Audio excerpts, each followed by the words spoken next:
आज के अनंत का फंडा के एपिसोड में सबसे पहले हम क्रेडो ब्रांड्स मार्केटिंग लिमिटेड यानी कि मुफ्टी के आईपीओ के बारे में बेसिक से लेके एडवांस सारे पॉइंट्स को कवर करेंगे। चलिए शुरू करते हैं। अगर हम as per sources and as per news articles and websites grey market premium की बात करें तो आईपीओ का इशू प्राइस है 280 रुपीज, उसके अगेंस्ट में 131 रुपीज यानी कि 46% के आसपास का ग्रे मार्केट प्रीमियम चल रहा है, जो काफी इंटरेस्टिंग हो जाता है। रिटेल में अगर आपको एक लॉट मिल जाता है एप्लीकेशन अप्लाई करने के बाद तो सब्जेक्ट टू का ग्रे मार्केट में प्राइस चल रहा है 5300 रुपीज का एंड एचएनआई कैटेगरी में 74,200 रुपीज के आपकी प्रॉफिट की एक्सपेक्टेशंस चल रही है as per grey market premium. Grey market premium कोई कंफर्म मार्केट नहीं होता है। यहां पे आप ये नहीं कह सकते कि भाई ग्रे मार्केट प्रीमियम हुआ तो हमें इतना प्रॉफिट मिलना ही चाहिए, ऐसा कुछ नहीं होता। ये सिर्फ आपको इंडिकेट करने के लिए एंड एज पर सोर्सेस क्या डिटेल्स आ रही है वो मैं आपके साथ शेयर करने की कोशिश कर रहा हूं एजुकेशन पर्पस की। अपना खुद का डिसीजन बनाने से पहले अपनी प्रॉपर्ली स्टडी कर लीजिएगा, अपने फाइनेंशियल एडवाइजर से कंसल्ट कर लीजिएगा। बेसिक पॉइंट्स बात करें तो 1999 में कंपनी इनकॉर्पोरेट हुई थी मेंस कैजुअल क्लोथिंग में। मुफ्ती के नाम से इस कंपनी को आप अच्छी तरीके से जानते होंगे। आईपीओ ओपन होने वाला है 19 दिसंबर से लेकर 21 दिसंबर के बीच में। रिटेल में 53 शेयर्स का एक लॉट होगा यानी कि 14,840 रुपीज का एक लॉट होने वाला है। एचएनआई स्मॉल कैटेगरी में आपको 14 लॉट्स के लिए अप्लाई करना पड़ेगा, 2,07,760 रुपीज का एक बास्केट बन जाएगा। एंड एचएनआई बिग के लिए आपको अप्लाई करना पड़ेगा 68 लॉट्स के लिए, रफली 3604 शेयर्स के लिए आप अप्लाई करोगे, 10,09,120 रुपीज का वहां पे एक बास्केट आपके लिए बन जाएगा। आईपीओ से पहले प्रमोटर की होल्डिंग है 66.66% और आईपीओ के बाद रह जाएगी 53.66%। ये पूरा का पूरा है ओएफएस, एग्जिस्टिंग ओनर अपना माल बेच रहे हैं। इस आईपीओ के अगर ऑब्जेक्टिव की बात करूं तो सिर्फ एक ऑब्जेक्टिव है कि एग्जिस्टिंग ओनर अपना माल बेचना चाहते हैं, लिस्टिंग के बेनिफिट को यूज करना चाहते हैं, वही यहां पे आपको दिख रहा है। आईपीओ का साइज है 550 करोड़ के आसपास का, 266 से लेके 280 का है प्राइस बैंड। रिटेल कैटेगरी में आपको कट ऑफ प्राइस पे क्लिक करना होता है अगर आप किसी भी आईपीओ में अप्लाई करते हैं तो, और एचएनआई कैटेगरी में आपको जो भी प्राइस बैंड का अपर प्राइस होता है यानी कि इस केस में 280 रुपीज उसे सेलेक्ट करना होता है।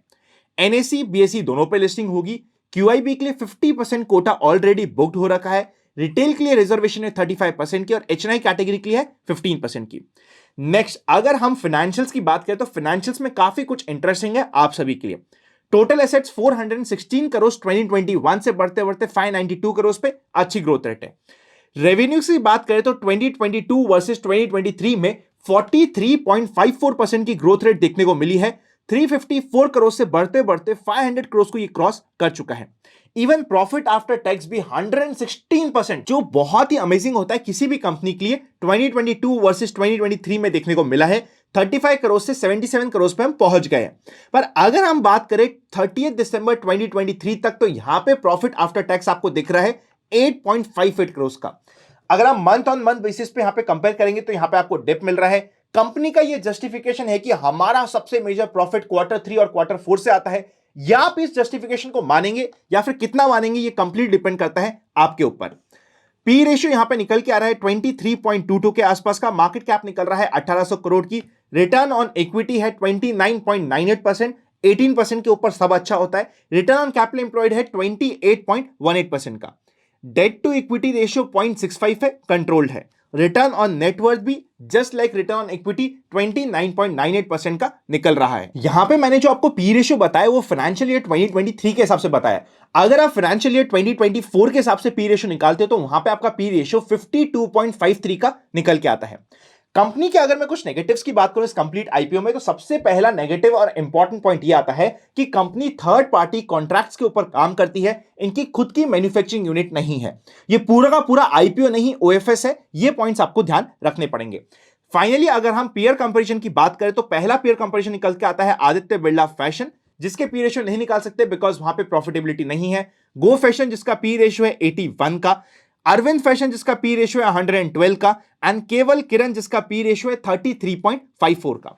तो अपने पीयर्स के कंपैरिजन में ओक्यो के वैल्यूएशन पे कंपनी आईपीओ लाने की कोशिश कर रही है। ग्रे मार्केट की मानी जाए बात तो वहां पे एक अच्छे लिस्टिंग इनकी एक्सपेक्टेशंस है। मैं इस कंपनी के लिए काफी ज्यादा एक्साइटेड हूं अभी भी। After considering all the negative points अभी भी मैं एक्साइटेड हूं बिकॉज मुझे पर्सनली लगता है कि नेगेटिव वर्सेस पॉजिटिव को जब मैं कंपेयर कर रहा हूं तो ऑल्दो नेगेटिव्स है बहुत सारे पर पॉजिटिव थोड़े से ज्यादा है, जिसकी वजह से इस आईपीओ को डिटेल में स्टडी करना आपके लिए काफी इंटरेस्टिंग होने वाला है। आपका क्या ओपिनियन है मुझे कमेंट करके बता दीजिएगा इस कंप्लीट आईपीओ के रिलेटेड। और फाइनली अगर आप दिसंबर 30 DEC 30 के कोड को यूज करेंगे तो 7 स्पेशल स्ट्रैटेजीज एंड SOMM 2.0 जो हमारा डिटेल स्टॉक मार्केट का कोर्स है उस पर आपको 30% का डिस्काउंट मिल जाएगा। डिस्क्रिप्शन में आपको मोबाइल ऐप का लिंक है जहां पे जाके आप इस कोर्स को वर्कशॉप को परचेस कर सकते हैं। अब हम चलते हैं अपने नेक्स्ट पार्ट पे जिसका नाम है एक्सपेक्टेशंस फ्रॉम टुमारोज मार्केट।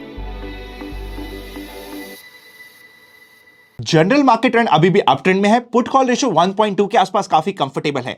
अगर हम एफआईएस और डीआईएस के डेटा की बात करें तो एफआईएस अब भाग भाग के परचेस करने के लिए आ रहा है। दिसंबर 15 को एफआईएस ने 9,000 करोड़ के ऊपर की परचेस करी थी जो एक बड़ा फिगर हो जाता है। देखिए मार्केट को अब अगले साल 2024 में अगर बड़ी रैली देनी है तो एफआईएस मेजर रोल प्ले करेंगे, बिकॉज अगर आप ईयरली बेसिस पे चेकआउट करोगे तो एफआईएस का हमें कुछ अच्छा रिस्पांस नहीं दिखा है ओवरऑल। अगर हम 2023 और 2022 की बात करें तो डेटा आपके सामने यहां पे ऑलरेडी प्रेजेंटेड है। इन डेटा को ध्यान में रखते हुए डीआईआईस यानी कि लोकल इंस्टीट्यूशंस म्यूचुअल फंड के प्लेयर्स जिन्होंने भी म्यूचुअल फंड्स में एसआईपी करी है यानी कि आपके और हमारे जैसे लोग, इन सब ने अभी तक मार्केट को संभाला हुआ है। पर 2024 में काफी इंपॉर्टेंट होगा एफआईएस के फ्लो को भी देखना। अभी क्योंकि general market trend up trend में है और अगर आप डेली कैंडलस्टिक पे जाके चेकआउट करोगे सो मार्केट एकदम टॉप पे बना के यहां पे गया है इनसाइड कैंडल। सो अगर हम इनसाइड कैंडल की थ्योरी की बात करें इंट्राडे पर्पस के लिए प्योरली तो ये इनसाइड कैंडल के अप और डाउन के लेवल्स आपके लिए इंपॉर्टेंट होने वाले हैं। इनसाइड कैंडल क्या होता है, ये स्ट्रैटेजी कैसे काम करती है, उसके ऊपर ऑलरेडी यूट्यूब पे वीडियो आ चुके हैं, आप जाके चेकआउट कर सकते हैं। यहां पे अगर हम बात करें इंट्राडे बेसिस पे तो ओवरऑल माइंडसेट पॉजिटिव रहेगा, स्पेशली अगर आज के दिन का हाई करता है। मतलब देखिए आज के दिन का हाई मतलब कि नए हाई पे मार्केट वापस से पहुंच गया है। 21,480 का लेवल हो जाता है वो लेवल, जैसे इसके ऊपर जाता है तो यहां पे मार्केट में एक पॉजिटिव स्टेंस आ जाता है। एंड जस्ट बिकॉज यहां पे हमारी एक इनसाइड कैंडल बनी है, अगर इंट्राडे पर्पस के लिए ही हमें समझना है तो जैसे ही मार्केट इस लेवल को आप देख लीजिए जो पुराने स्विंग लो है 21,350 का लेवल कटता है नीचे की साइड में तो इमीडिएट बेसिस पे आपके लिए 21,225 और नेक्स्ट और फाइनल लेवल होगा 21,080 का लेवल यहां पे ओपन हो जाता है। तो यहां पे आपके लिए दो तरीके होते हैं जिससे आप मार्केट को स्टडी कर सकते हैं। पहला, जब भी मार्केट इस लेवल के आसपास मिले या फिर इस लेवल के आसपास मिले आप यहां पे बाउंस बैक के लिए अपने पर्टिकुलर इंडेक्स में या फिर अपने पर्टिकुलर स्टॉक्स में एंट्री की अपॉर्चुनिटीज ढूंढ सकते हैं। This is the first way जो मेरा पर्सनली ज्यादा बायस रहता है इस वे की तरफ, क्योंकि general market trend up trend में है एंड ओवरऑल मार्केट पॉजिटिव बना हुआ है।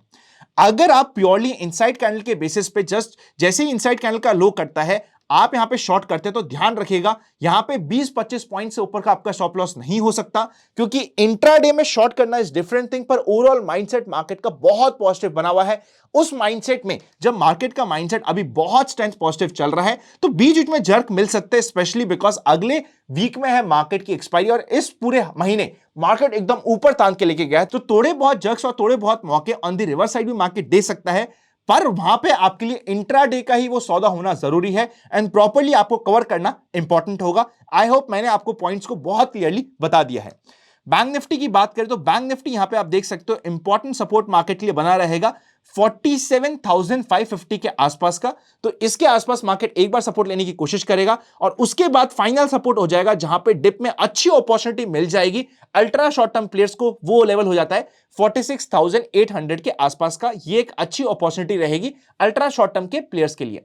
On the contrary side positive की अगर हम बात करें एक बार आप डेली कैंडलस्टिक में इसको चेकआउट करिए, यहां पे भी आपको इनसाइड कैंडल मिलेगी। तो जैसे ही इस इनसाइड कैंडल का टॉप कटता है यहां पे आपको अल्ट्रा शॉर्ट टर्म के लिए एक इनसाइड कैंडल की स्ट्रैटेजी अप्लाई होती हुई मिल सकती है जिसको आप स्टडी कर सकते हैं। ये कंप्लीट आपके लिए सेटअप हो चुका है। नेक्स्ट अगर हम बात करते हैं इंपॉर्टेंट स्टॉक्स की तो काफी सारे स्टॉक्स यहां पे आपको मूव और अच्छे ब्रेकआउट दे रहे हैं। टीसीएस में तो बल्कि टीसीएस की मैं क्या बात करूं, इवन अगर आप नास्डेक के इंडेक्स को चेकआउट करोगे जो यूएस मार्केट का कंप्लीट आईटी बास्केट का इंडेक्स है वहां पे भी आपको बहुत अच्छा ब्रेकआउट दिख रहा है। मैं एक बार आपको दिखाने की कोशिश करता हूं, आप समझोगे मैं क्या बताने की बात कर रहा हूं। यहां पे आप देखोगे ना तो नास्डेक ने अपने नए हाइस को रिक्लेम किया है, एक बहुत अच्छा पैटर्न बनाते हुए एक अच्छा मूव दिखा रहा है। मतलब वहां पे कंप्लीट आईटी का बास्केट स्ट्रेंथ में दिख रहा है। तो ये सेगमेंट तो आपके लिए नोटिस में रहेगा ही सही। नेक्स्ट आईआरसीटीसी में पॉजिटिव न्यूज आ रही है कि यहां पे और नई रेल्स आने वाली है। वेटिंग लिस्ट का टाइम कम हो जाएगा या फिर नहीं रह जाएगा, जिसकी वजह से यहां पे आपको आईआरसीटीसी में पॉजिटिव मूव मिला। ऑलरेडी इसमें 2.5 दिन का फंडा अप्लाई हो रहा था आज के दिन। अब आज का मूव तो मिस हो चुका है। अब यहां पे अगर हम बात करेंगे तो थोड़ा सा एक्सटेंड हो गया, पर ऐसे एक्सटेंडेड चार्ट में कभी भी ऊपर की साइड में 2.5 दिन का फंडा अप्लाई हो तो वो आपके लिए इंपॉर्टेंट हो जाता है। उसी तरीके से जी के चार्ट में इंपॉर्टेंट सपोर्ट बना हुआ है ये 50 डे मूविंग एवरेज की लाइन, यानी कि 260 के लेवल के आसपास का ये एक इंपॉर्टेंट सपोर्ट के जैसे काम कर रहा है। तो इसके आसपास कभी भी मार्केट में आपको मौका मिलता है तो एक इंटरेस्टिंग हो जाता है। 200 डे मूविंग एवरेज की तो ये रेगुलरली रिस्पेक्ट कर रहा है, तो शॉर्ट टर्म प्लेयर्स के लिए ये लेवल हो जाता है, medium to long term players के लिए ये वाला लेवल हो जाता है, जिसके ऊपर हम नोटिस रख सकते हैं। बार बार यहां पे हमें अच्छे सपोर्ट के कारण एक अच्छा मूव देखने को मिल रहा है इंपॉर्टेंट सपोर्ट से। वीडियो अच्छा लगा तो लाइक करे बिना मत जाइएगा, चैनल पे नए हो तो सब्सक्राइब कर लो। काफी इंटरेस्टिंग इनसाइड कैंडल मिल रही है कल के दिन ट्यूसडे, जहां पे थोड़ा वॉलेटाइल दिन होता है, तो हो सकता है कि इनसाइड कैंडल के अंदर की इनसाइड कैंडल में मिल जाए, तो ध्यान रखिएगा इस बात का। यहां पे आपको एक इंपॉर्टेंट वीडियो मिल जाएगा, उसको चेकआउट करे बिना मत छोड़िएगा। सी यू वेरी सून।